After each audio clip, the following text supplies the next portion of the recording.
¿Qué tal están? Bienvenidos. Bakunin y Kropotkin. Bakunin nació en 1814 y murió en 1876.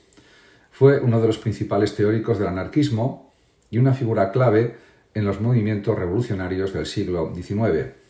Su filosofía es compleja y rica en matices, pues combina ideas sobre la libertad, la igualdad, el Estado, la religión y también la organización social. Realmente es una de las figuras fundamentales en la historia del anarquismo y el propio Bakunin consideraba a la libertad como fundamento de la existencia humana, porque consideraba que la libertad individual ocupa un lugar central en el ámbito filosófico y también para cualquier ser humano. De hecho, para Bakunin, la verdadera libertad solo puede existir en una sociedad donde todos los individuos sean iguales en derechos y también en oportunidades. De hecho, define la libertad como la capacidad de actuar en armonía con las leyes naturales y sociales, sin la imposición de la coerción externa. De todos modos, esta libertad no es un concepto egoísta o aislado, ya que Bakunin enfatiza que la libertad individual solo puede lograrse en el contexto de la libertad colectiva.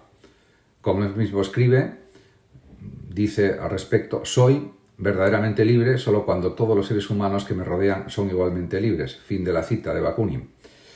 De hecho, para este pensador, esta interdependencia de las libertades significa que cualquier forma de opresión, ya sea estatal, económica o religiosa, debe ser abolida. También aparece en su obra una crítica al Estado.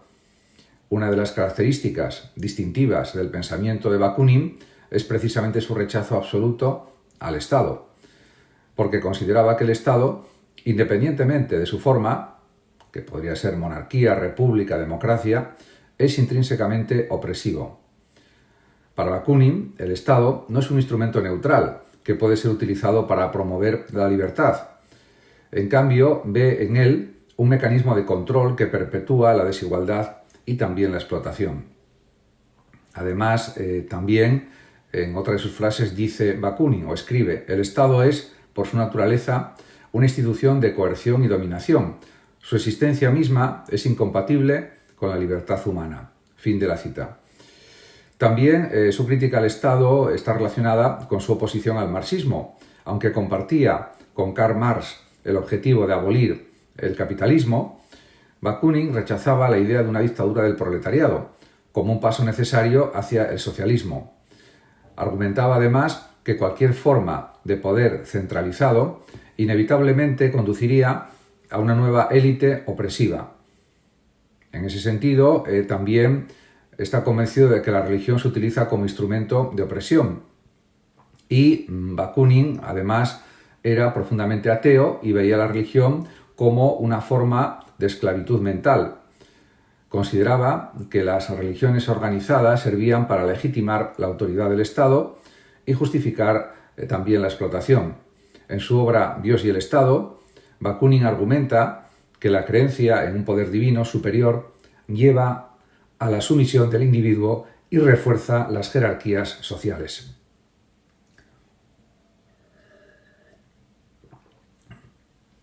En otra de sus frases escribe Bakunin: si Dios existiera, sería necesario destruirlo.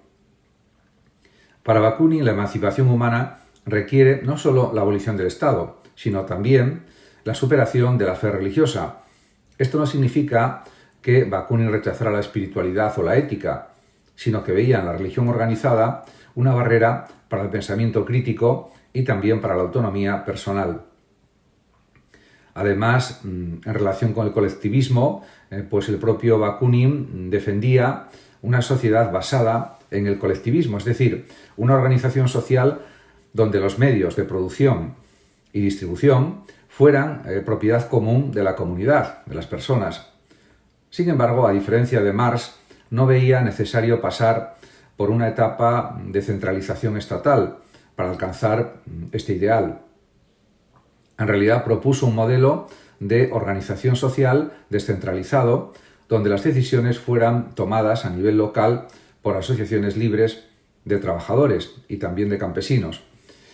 En este orden de cosas, hay que decir que este modelo se basaba en el principio de la federación libre, donde las comunidades autónomas se unieran voluntariamente para cooperar en áreas de interés común. En ese sentido, la descentralización era esencial para garantizar que el poder no se concentrara en manos de unos pocos. Además, también podemos decir que entendía la revolución como medio para la emancipación humana.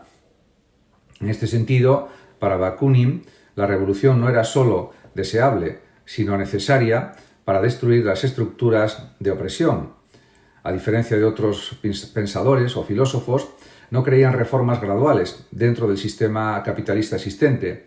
En su lugar, luchaba y abogaba por un levantamiento popular que desmantelara tanto el Estado como el propio capitalismo.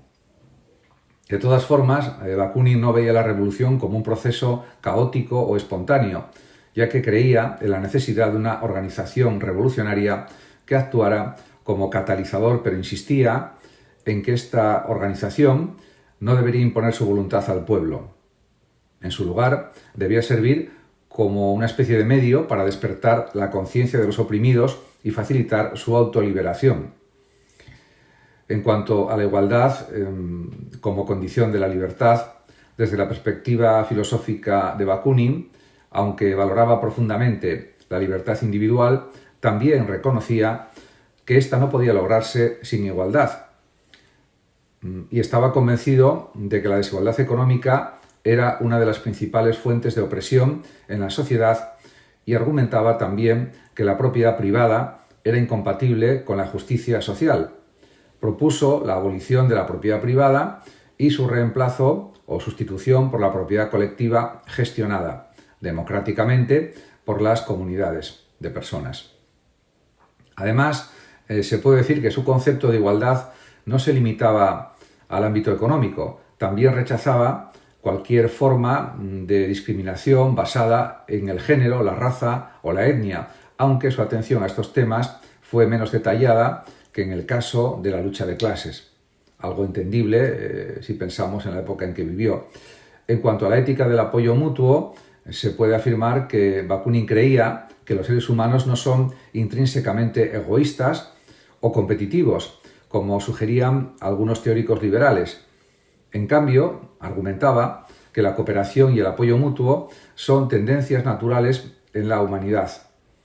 Estas cualidades, cuando no son distorsionadas por las instituciones opresivas, permiten a las personas construir comunidades basadas en la solidaridad y el respeto mutuo. En este sentido, también en otra de sus frases dice Bakunin: el amor a la libertad y la solidaridad son las fuerzas motoras más poderosas de la humanidad. Esta visión optimista de la naturaleza humana contrasta fuertemente con las teorías obesianas que describen a la humanidad como inherentemente violenta y conflictiva, y demasiado egoísta también. En cuanto a la praxis del anarquismo, Bakunin no solo fue un teórico, sino también un activista comprometido y participó en numerosas revoluciones y conspiraciones, convencido de que las ideas deben traducirse en acción. Su enfoque práctico frecuentemente lo puso en conflicto con otros líderes revolucionarios, pero también lo convirtió en una figura inspiradora para generaciones de anarquistas, ya que es uno de los fundadores del anarquismo. En su visión, el anarquismo no es una utopía inalcanzable, sino un proceso continuo de lucha y experimentación. Esta perspectiva pragmática lo llevó a enfatizar la importancia de las organizaciones de base y también de las acciones directas como herramientas para el cambio social. En cuanto a su legado e influencia, es evidente que la filosofía de Bakunin ha influido profundamente, además, en el anarquismo moderno y en otros movimientos sociales. Aunque su enfoque radical fue criticado por algunos coetáneos del propio Bakunin, su insistencia en la importancia de la libertad, la igualdad y la solidaridad sigue siendo relevante en el siglo XXI. Y su rechazo al autoritarismo y su defensa de las comunidades autónomas, autogestionadas, resuenan en movimientos como el zapatismo, el municipalismo libertario y las cooperativas autogestionadas, por ejemplo. En este sentido, y a modo de conclusión, se puede decir que la filosofía de Bakunin representa una crítica radical al poder y una visión audaz de la emancipación humana. Su insistencia en la libertad individual, su rechazo al Estado y la religión y su defensa del colectivismo como alternativas ofrecen un marco poderoso para imaginar un mundo más justo y libre, aunque no sin contradicciones y desafíos. Se puede afirmar que su pensamiento sigue siendo una fuente de inspiración para quienes luchan realmente por una sociedad sin jerarquías, ni opresión, ni injusticias. A partir de ahora comentaré algunos aspectos de la filosofía de Kropotkin, que nació en 1842 y murió en 1921. Fue un geógrafo, biólogo, filósofo y una de las figuras más destacadas del anarquismo. Su pensamiento combinó un profundo compromiso con la justicia social, un enfoque científico basado en la observación de la naturaleza y una visión optimista de la humanidad. Kropotkin es reconocido también por su defensa del apoyo mutuo como principio fundamental de la evolución y por su propuesta de un comunismo anarquista que rechaza tanto el Estado como la propiedad privada. Realmente sus ideas fueron esenciales para entender el anarquismo en el siglo XIX y se pueden definir en distintas áreas. Primero, podemos analizar el anarquismo como fundamento filosófico. Kropotkin adoptó el anarquismo como una filosofía de vida que busca la abolición de todas las formas de autoridad jerárquica, ya sean estatales, económicas o incluso religiosas. Estaba convencido de que la verdadera libertad solo puede lograrse en una sociedad sin coerción, sin opresión, donde las personas se organicen voluntariamente en comunidades igualitarias y, por supuesto, libres. Para Kropotkin, además, el anarquismo no era una utopía irrealizable, sino un proyecto práctico y científico basado en el estudio de la historia, la naturaleza y también de la experiencia humana. En este sentido, el anarquismo no se limitaba a una crítica de las instituciones existentes, sino que proponía alternativas concretas basadas en la cooperación y la descentralización. Además, también él daba mucha importancia al apoyo mutuo, una ley de la naturaleza. De hecho, una de sus aportaciones más destacadas fue, por ejemplo, sus obras. Por ejemplo, su libro El apoyo mutuo, un factor en la evolución, de 1902. En esta obra desafió la interpretación dominante del darwinismo social, que veía la competencia como el motor principal de la evolución. Basándose en sus propias observaciones de comunidades humanas y animales, argumentó Kropotkin que el apoyo mutuo y la cooperación son factores esenciales para la supervivencia y el desarrollo. En la lucha por la existencia, la cooperación y el apoyo mutuo tienen tanta importancia como la competencia, son palabras del propio Kropotkin. Además, mostró que muchas especies animales, desde insectos hasta mamíferos, sobreviven y prosperan, sobre todo gracias a prácticas cooperativas como el cuidado colectivo de las crías, la caza grupal y la protección mutua contra depredadores. Además, extendió esta idea a las sociedades humanas, destacando cómo las comunidades primitivas y las instituciones tradicionales, como por ejemplo los gremios y las comunas, estaban basadas en la cooperación también. Además, hay una crítica al Estado en la filosofía anarquista de Kropotkin. Al igual que otros anarquistas, Kropotkin rechazaba el Estado como una institución intrínsecamente opresiva. Consideraba que el Estado no era un órgano natural de organización social, sino más bien una herramienta creada por las clases dominantes para perpetuar su poder. En su análisis histórico mostró cómo las comunidades humanas habían funcionado durante siglos, precisamente mediante estructuras descentralizadas y autogestionadas antes de la aparición del Estado. Por otra parte, también consideraba, y estas son sus propias palabras, que el Estado es sinónimo de dominación, coerción y violencia, de forma similar a lo que decía también Bakunin, por ejemplo. Kropotkin también criticó las formas más sutiles de dominación estatal, como la burocracia y las leyes, argumentando que éstas limitan la creatividad y la autonomía de las personas. En su lugar, propuso una sociedad basada en federaciones libres de comunidades de personas, donde las decisiones se tomaran colectivamente y de manera horizontal. En este sentido, podemos decir que el comunismo anarquista es lo que él también definió y explicó. Fue uno de los principales defensores del comunismo anarquista, una corriente que combina la abolición del Estado también con la propiedad colectiva de los medios de producción. En su libro La conquista del pan, de 1892, quizás su libro más célebre, expuso su visión de una sociedad en la que los bienes fueran producidos y distribuidos de acuerdo con las necesidades de cada individuo, eliminando de esta forma la explotación y cualquier tipo de desigualdad. En cuanto a este comunismo anarquista de Kropotkin, se basa en varios principios. Por ejemplo, la propiedad común, los recursos naturales y los medios de producción deben pertenecer a la comunidad y ser gestionados colectivamente. También, en cuanto a la distribución, según las necesidades, cada persona debe recibir lo que necesite, sin necesidad de intercambio o acumulación de riqueza o de bienes. Y también, otro punto importante es la autogestión local. Las comunidades de personas deben ser autónomas y tomar sus propias decisiones, pero deben cooperar con otras mediante federaciones libres. Para Kropotkin, esta organización no requeriría coerción, ya que confiaba en la capacidad de las propias personas para trabajar juntas de manera solidaria cuando se eliminan las estructuras opresivas.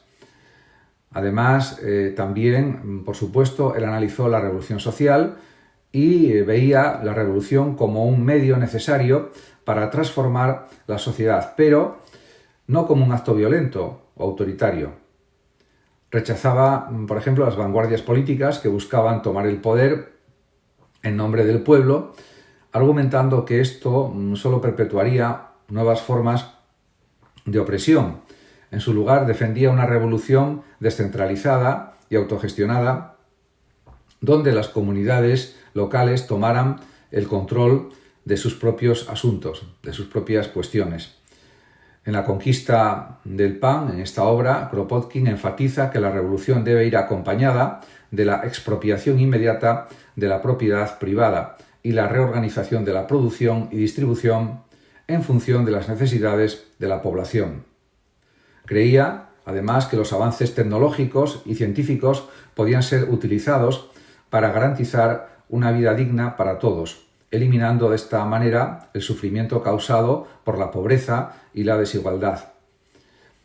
En este sentido, también hay que decir que la descentralización y la organización federalista eran uno de los principios básicos de la filosofía anarquista de Kropotkin. Realmente así era. Creía que las comunidades de personas organizadas en redes federativas eran la mejor manera de garantizar la libertad y la igualdad. Este modelo, además de organización, se basaba en la cooperación voluntaria y también en la toma de decisiones colectiva, en contraste con la centralización autoritaria del Estado, desde su perspectiva. Y así dice el propio Kropotkin: la libertad se encuentra en la federación y la autonomía, no en el centralismo. Es una frase de Kropotkin. También este pensador subrayó la importancia de la diversidad cultural y regional, argumentando que una sociedad descentralizada precisamente permite a las comunidades preservar sus tradiciones y adaptarse a sus propias necesidades, en lugar de ser forzadas a cumplir con normas impuestas desde arriba. Como se puede observar, él se interesó por numerosos temas, por ejemplo, también la cuestión de la educación y el progreso científico. Kropotkin creía profundamente en la educación como una herramienta para la emancipación.